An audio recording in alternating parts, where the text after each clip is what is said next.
Can everyone see my screen? Yeah. Yes. Yeah, brilliant. Good. So at the end of this little conversation, I would expect all of you to be able to understand the components that make up a systematic review manuscript. You should be able to review the Prisma checklist, which is something I would show you, and a practical. I'll take you on a practical guide on how to actually collaborate with multinational authors. So let's start off with the first thing you tend to see when you pick up when you open a manuscript or when you download an article. It's a title. The title is the first thing that hits you, and the title tells you about what was studied, whom it was studied, and how it was studied. Now, you must understand there are key components to a title that makes it stand out and makes readers want to engage with the article. So, a good title will tell you about the population, not all the time. It also tell you about the intervention that was done, the outcome, the study design. Those are kind of things a good title will tell you. For example, you can look at this title, Hansfield Unit Thresholds for Predicting Cage Subsidence After Lumbar Fusion, a systematic review and meta-analysis. So this is a very, inclusive title. You understand what this paper is going to be telling us about. So it's very important your title is that elaborate. You can see they've talked about the intervention, which is the population or / intervention are patients who actually had lumbar fusion. You're looking at the outcome, cage subsidence. The study design, we know is systematic review and meta-analysis. So that's a typical title you want to use for systematic review. The second part of its systematic review manuscript is the abstract. Most journals will require you to outline your abstract in these formats. Some of them would combine the background objective. You can combine the background objective into an introduction. So some manuscripts will tell you to use introduction, methods, results, and conclusion, 4. Some would say 5, but basically background and objectives all come under the introduction. So it's the same thing. You must note that this is just a mini version of the whole paper. It's not an introduction. It's just a mini version of the whole paper. So all the things you write in the paper would come under here, summarized. Some articles will tell you limit your abstract to 250 words. Some would say 450 words. It all depends. So make sure you note the journal requirement for your article before submitting to that journal. Now, the next thing you'd see when you're reading the manuscript, not on the abstract, you'd see the introduction. An introduction tends to tell you, why was this review needed? Why do you have to do it? Why do you have to increase the number of publications out there? And there are 3 jobs an introduction must do. It must tell us what a clinical problem is, what is known or what is uncertain, and what exactly your review answered. So those are or will answer. Those are kind of things that your introduction must say. You end your introduction. The last paragraph is usually, we therefore perform the systematic review and meta-analysis too. That's telling them exactly what this review would answer. So next time when you go up to pick up a manuscript, a systematic review manuscript, you tend to see that the introduction would have these 3 components. So for example, let us look at the previous example I gave you, Hansfield Unit Thresholds for predicting cage subsidence in lumbar fusion. So this is a model of a spine. I don't know if you guys can see it clearly. And if I point to you saying that, so generally these are the vertebrae, and this you've got here the intervertebral disc. So if you want to do a lumbar fusion, you tend to take out the intervertebral disc, and you put a cage, just a small implant between those 2 bones. And then the aim is for bone to grow from here, from this vertebra to this vertebra, and fuse this. So there will be no movement. It will become a solid component. So in that previous title I showed you, where we talked about Hansfield unit. I'm sorry to interrupt. It's blurry, so I can't see the spine. Could you hold it in the middle? Oh, please? Yeah, it's blurry. Yeah. Oh, fine, good. So, but I hope you guys have a schematic understanding of what a spine is in your mind. But basically, the vertebra and the intervertebral disc. You take out the intervertebral disc, you then go on to put an implant in between them. Now you're trying to find out what's the Hansfield unit threshold for predicting cage subsidence. So the cage you put between those vertebral discs, subsidence means the cage has depressed into the surrounding vertebra. Either it's depressed into the vertebra below it or depressed into the vertebra above it. So we're trying to see, can we use Hansfield units to actually predict the outcome, the cage subsidence outcome in following fusion? So what's the clinical problem you're going to think about in this kind of scenario? So the clinical problem will be, you want to tell us how they say, for example, what is lumbar fusion, right? Why do we need to perform lumbar fusion? So those are kind of things you want to tell us about a clinical problem, right? In introduction. Then what is known? To determine the bone mineral density of bones, we know that we use DEXA scan. Now, the DEXA scan we use, does it have any limitation? So those are kind of things you'll be talking about in your introduction. And yes, DEXA scan has limitations. Now, Hansfield unit is actually how you assess the degree of density within in a CT scan within within a tissue. So using the Hansfield units from CT scans, can we actually then predict those patients who the cage we've put in will subside? So that's what your paper is trying to answer, right? So you talk about what is known, DEXA being used as a bone mineral density and the limitation of DEXA. What is uncertain? We know that, for example, Hansfield unit is now coming up as not replacement per se, but as a alternative to DEXA.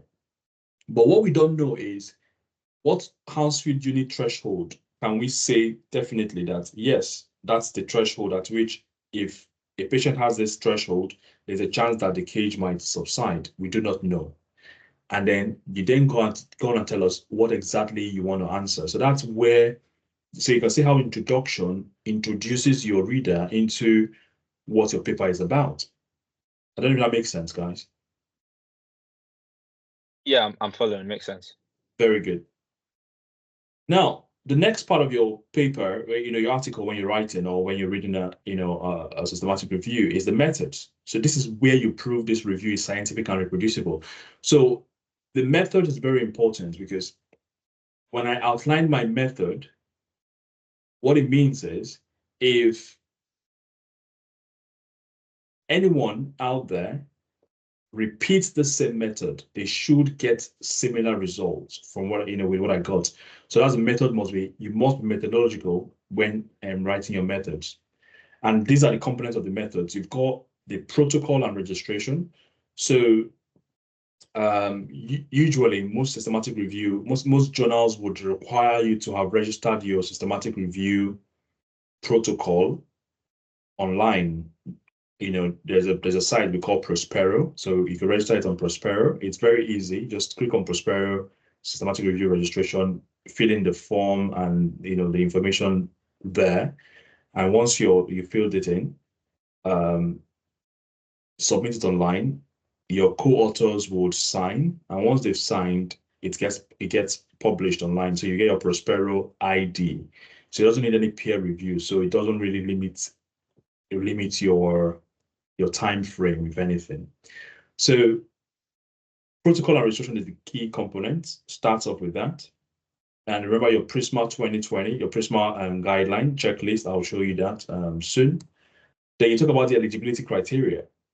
Who and what was allowed or was included. So we've talked about PICO when we talked about how to design a research question, how to perform a search strategy. We've delved deep into PICO. So review our videos if that's not, if you want to revise that.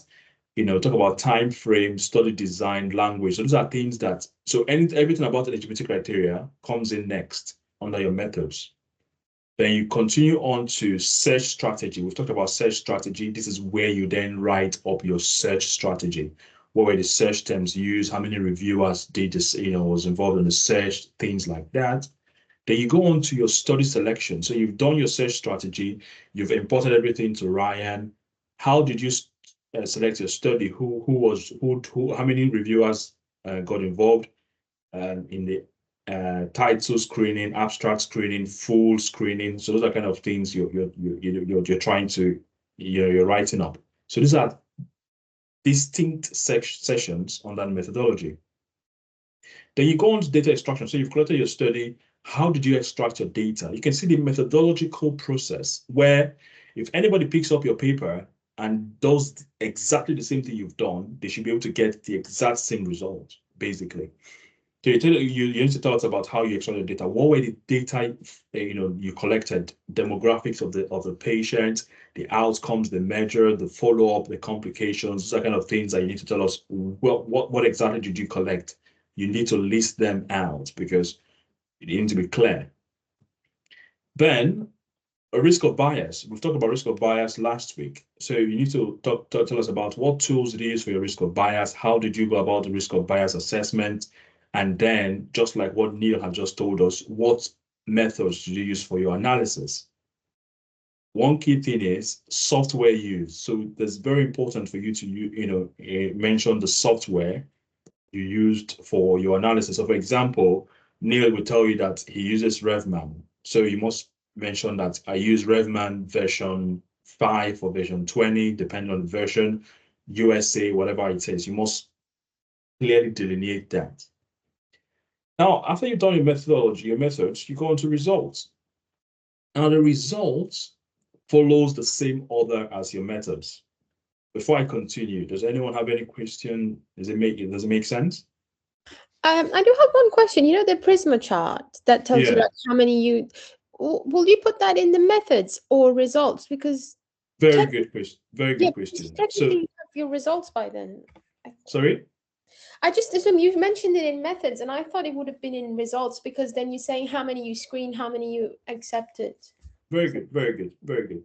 So Prisma 2020 guideline. There is a Prisma 2020 guideline, which I'll show you at the end of this conversation, at the end of this slide, where it tells you how to go about performing a systematic review. Yeah, and you must mention it clearly that you followed the Prisma guideline. Yeah. This is not where you put in your Prisma flowchart. You're very correct. Again, Prisma flowchart comes into your results, but your Prisma, you must mention. I could show you an example. We could open up a systematic review, which I've done, and probably we could see how those statements flow, if that makes sense. But you must state clearly that you follow the Prisma guideline. That would reassure you. Sorry? I understand. So you mentioned that you followed the guidelines in methods, but the actual Prisma chart comes into your results. Excellent. Excellent. Okay. Exactly. You're welcome. So does that all make sense, guys? Any other question? Feel free. Good.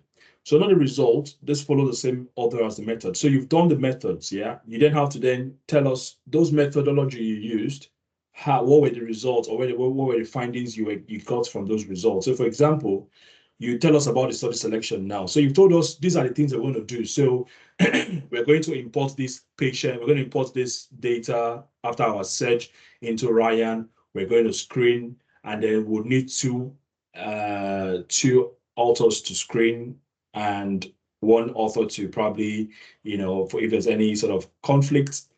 So you've told us all those nice methodology. What did it transpire to? So you then come into your Prisma flow diagram. So you can see that now and again. This is where you then put it in.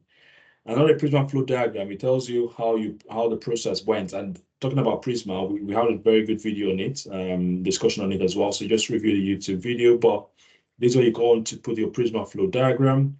Then you talk about the study characteristics of the patients that you've actually, of the studies you've included. So for example, under the study selection, you could say things like, from our Ryan side, from our search of the evidence bodies, we identified 1,000 articles. After abstract, after title, abstract, full text review or screening, we only had 13 studies that met our inclusion criteria. So you talk about the study selection, and you only just summarize your Prisma. Then you go on to study characteristics, where you then tell us that, okay, out of these 13 studies, 12 were, maybe 5 were from North America, 5 were from Asia. You talk about the average, the mean age, the sex distribution.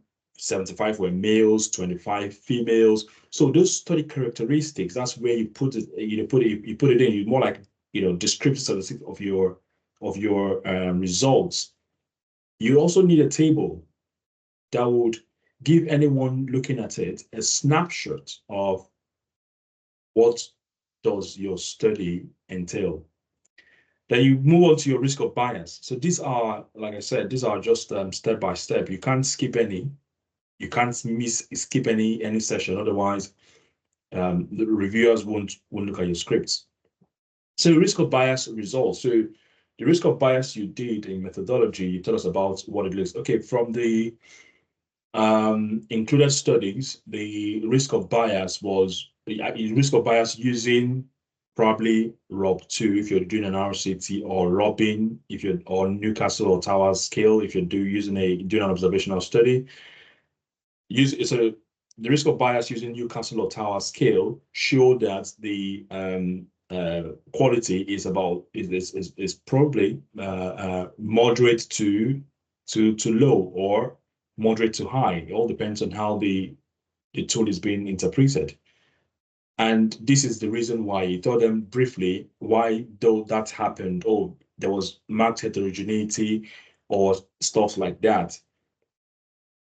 Those descriptions would help anyone reading your article to know that, okay, their evidence is good or their evidence is poor. It's very important. They then summarize your main findings. Remember what I told you at the beginning during the overview of the systematic review, when I said systematic review is like a large set. It's not everything in systematic review that you can perform a meta-analysis on. Neil has just reinforced that. So yes, you could do a systematic review without needing to perform a meta-analysis. So if you don't perform a meta-analysis, you would use a narrative summary for it. But if you do perform a meta-analysis, you could use forest plots like we've shown you today. Heterogeneity and sensitivity. Remember I was talking about subgroup analysis earlier. So this is where you could, because of depending on the heterogeneity, you can then perform what we call sensitivity tests. Sensitivity tests is where if, for example, you have 5 studies that provided, the I-squared is, say, 90%. That's very high heterogeneity. You're not sure what study is actually causing that high heterogeneity. So what you can then do is, there are 5 studies, right? You could take off one, and you could just delete one and analyze 4 and see what the heterogeneity is. Then remove another, include that previous one you did. Just more like, we call it, the term we call it take one out analysis, where we take one out and analyze the 4. We're trying to see which of the study contributes more to the heterogeneity. So you might see that you might take off one study and the heterogeneity would come down significantly to like 30. You know that study is the study that has the highest heterogeneity, and you could actually take it off and create a sensitivity analysis or subgroup analysis, if you call it that. Does that all make sense, guys?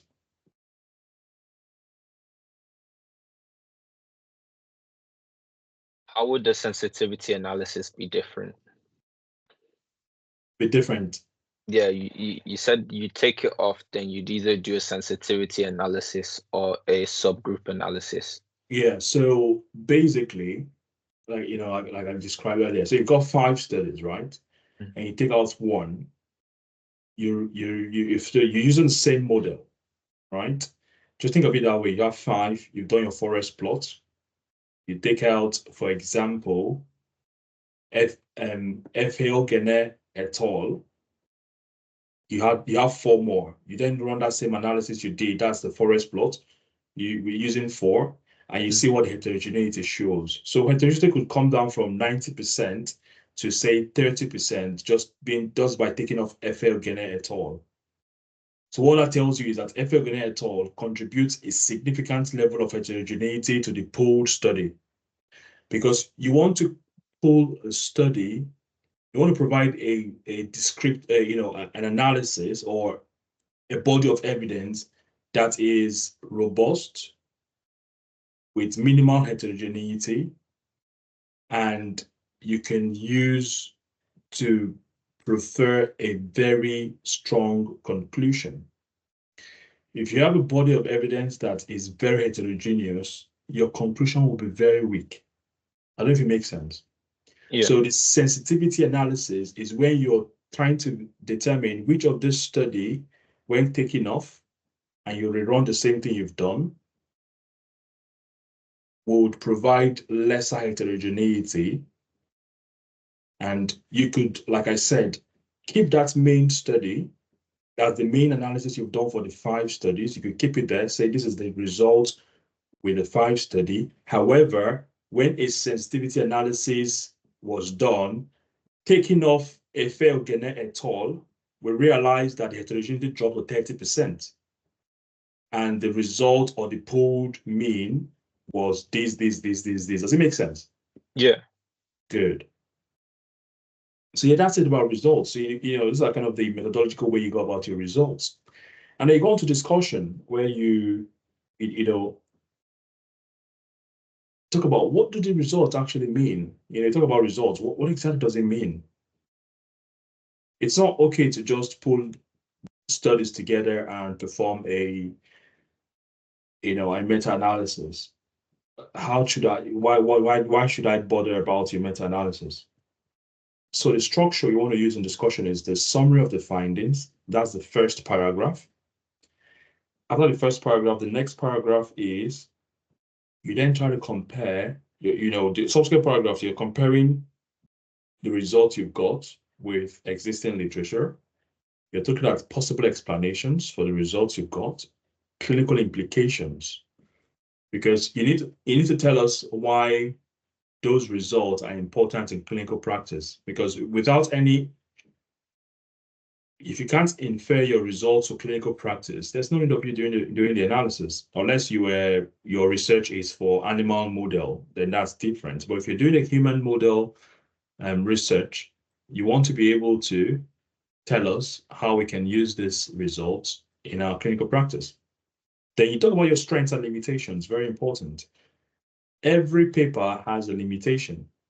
A systematic review has significant limitations. Why? Sometimes you're pulling studies from multiple sources. So yes, it's not your paper that has a limitation, but the papers you've pulled together have their individual limitations. They don't have a compound limitation. So for example, small sample sizes, higher degree of heterogeneity, or retrospective studies, these are limitations that could come up with your collection. So you must state that clearly. And what I tend to do when I write discussions are to talk about future research. So I try to synthesize the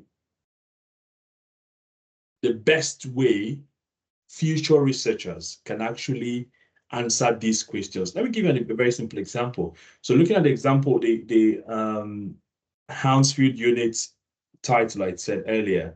So for example, if you're looking at 5 papers that talked about Hounsfield unit's prediction of cage subsidence and lumbar fusion, and you probably notice that paper A were measuring their Hounsfield unit on a sagittal sequence of the vertebra, of the sagittal view on CT scan.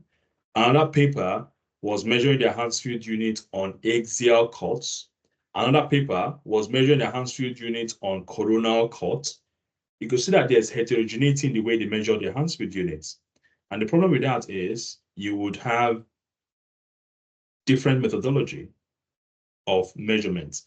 Then you could under future research, you could then recommend, your recommendation to future researchers are that subsequent methods, or that this method has been shown to be very consistent, has high level of sensitivity and specificity.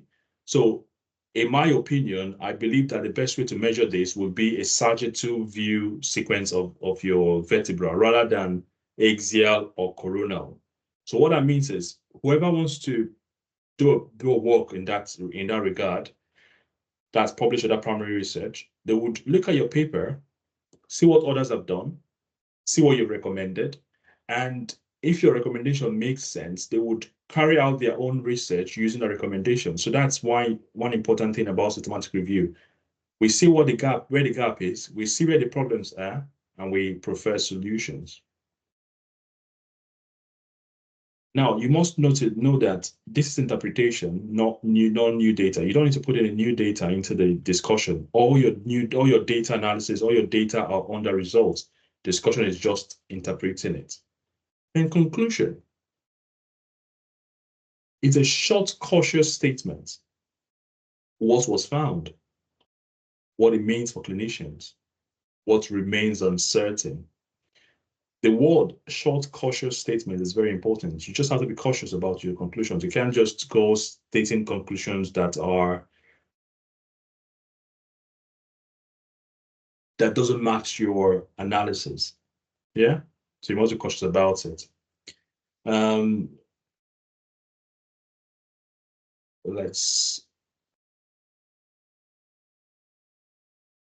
does anyone have any questions so far? Does it make sense? Very good, excellent. So let's then proceed to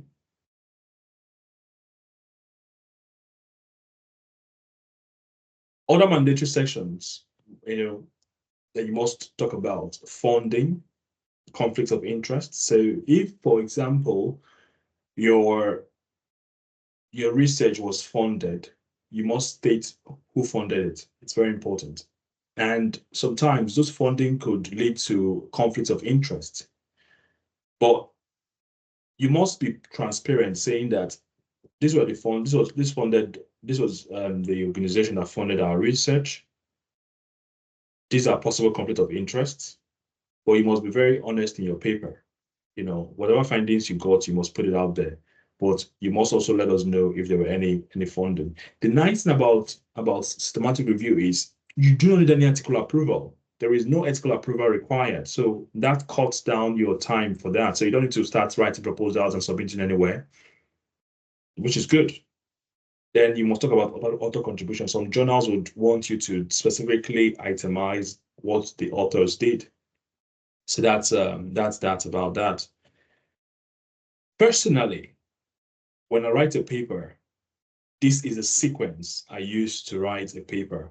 The first thing I tend to write is the methods.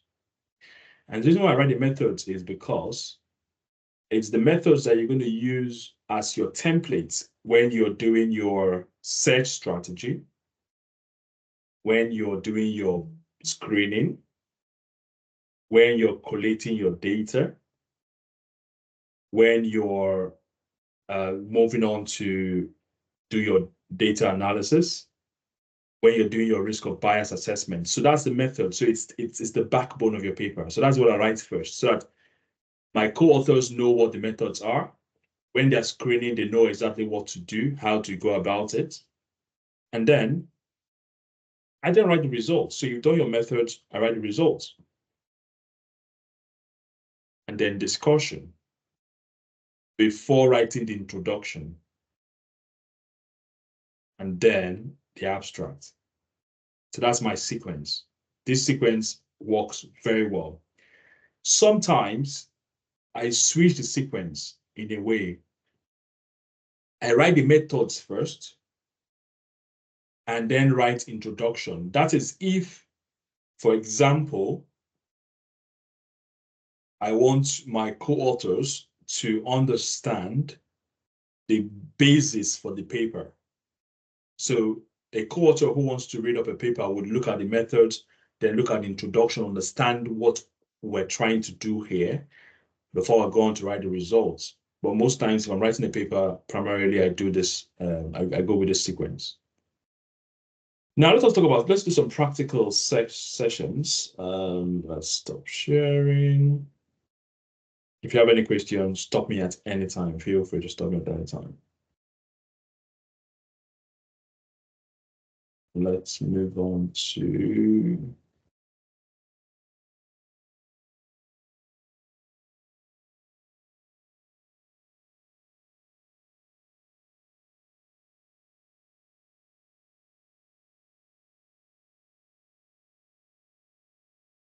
can you guys see my screen? I can only see the last slide you were on at the moment. Oh, last slide. Oh, okay, fine. So it's still showing. Let's see.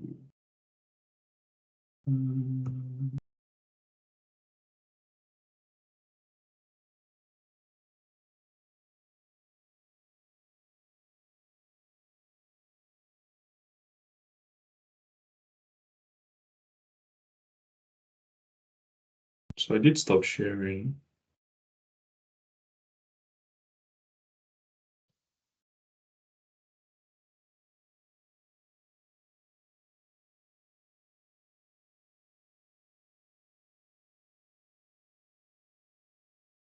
Can you still see my slide, guys? I can still see the slide. Okay. Yeah, it's still stuck on the conclusion slide. Yeah. Yeah. Oh, it's stuck on the conclusion slide. Yeah. Oh, you didn't see my steps in writing. That is 2 6. Let's see where this joint is. Oh, okay. Do-do-do.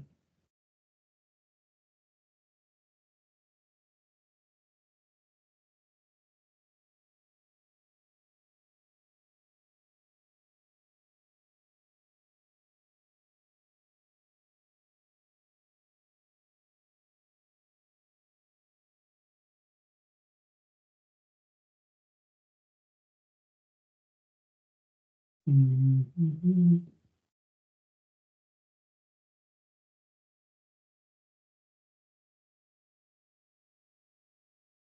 Still on the conclusion slide, yeah?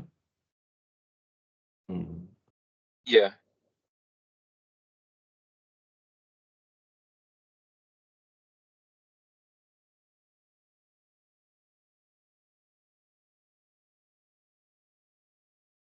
I think Microsoft is broken.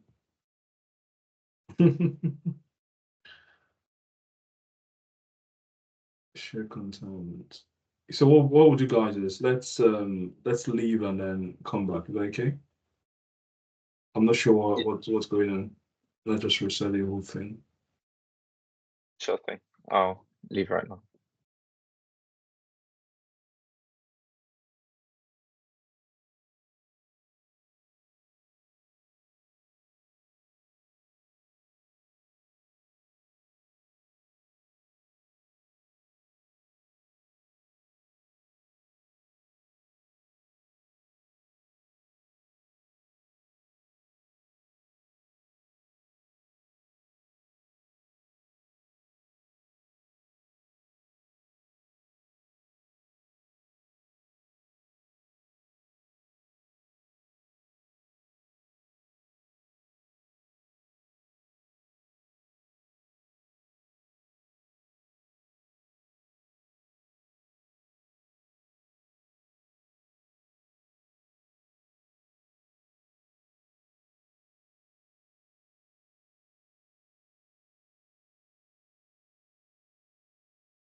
Lovely. Let's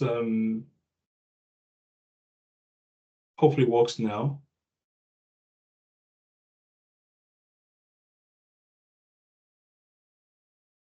You can see my slide, yeah?